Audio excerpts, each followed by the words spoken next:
जैसे जैसे दुनिया बड़े डेटा के युग में प्रवेश कर रही है, इसकी स्टोरेज कैपेसिटी की आवश्यकता भी बढ़ी है।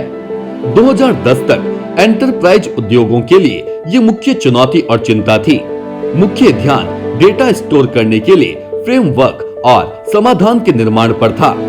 अब जब हडूप और अन्य फ्रेमवर्क ने स्टोरेज की समस्या को सफलतापूर्वक हल कर लिया है, तो फोकस इस डेटा के प्रोसेसिंग पर आ गया है।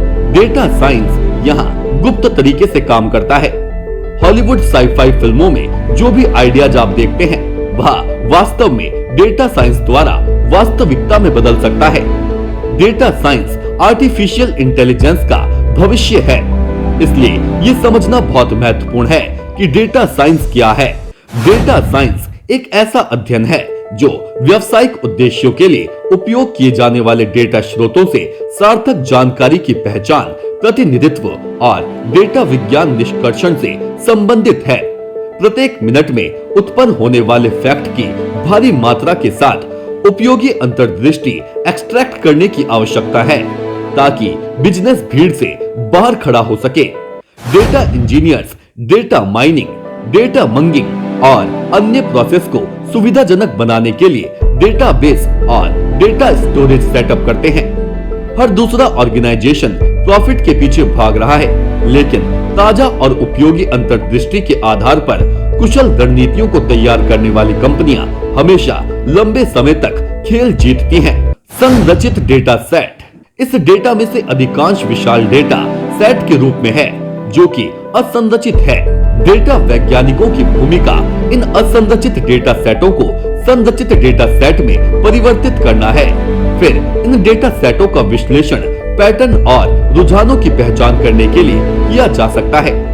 ये पैटर्न कंपनी के व्यावसायिक प्रदर्शन, ग्राहक प्रतिधारण और इन क्षेत्रों को कैसे बेहतर बनाया जा सकता है, इसको समझने के लिए उपयोगी है। हार्वर्ड बिजनेस रिव्यू, एक डेटा साइंटिस्ट का औसतन वेतन 18 करोड़ है।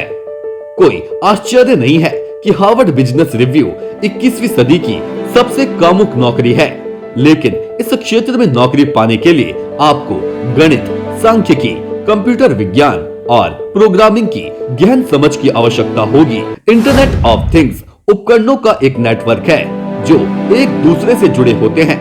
उनके उपकरण एक दूसरे के साथ डेटा को साझा करते हैं। ये उपकरण वाईफाई के माध्यम से जोड़े जा सकते हैं। इन उपकरणों में एक कंप्यूटर चिप है जो इस विनिमय की सुविधा देता है। ब्लॉकचेन वह मूलभूत तकनीक है जो क्रिप्टो करेंसी जैसी इलेक्ट्रॉनिक मुद्राओं को अधिकार देती है। सरल शब्दों में एक ब्लॉकचेन एक इलेक्ट्रॉनिक लेजर है जिसे विभिन्न उपयोगकर्ताओं के बीच साझा किया जा सकता है। इससे लेन देन का रिकॉर्ड बनाने में मदद मिलती है जिसे बदला नहीं जा सकता है। इनमें से प्रत्येक रिकॉर्ड समय मुद्रांकित है।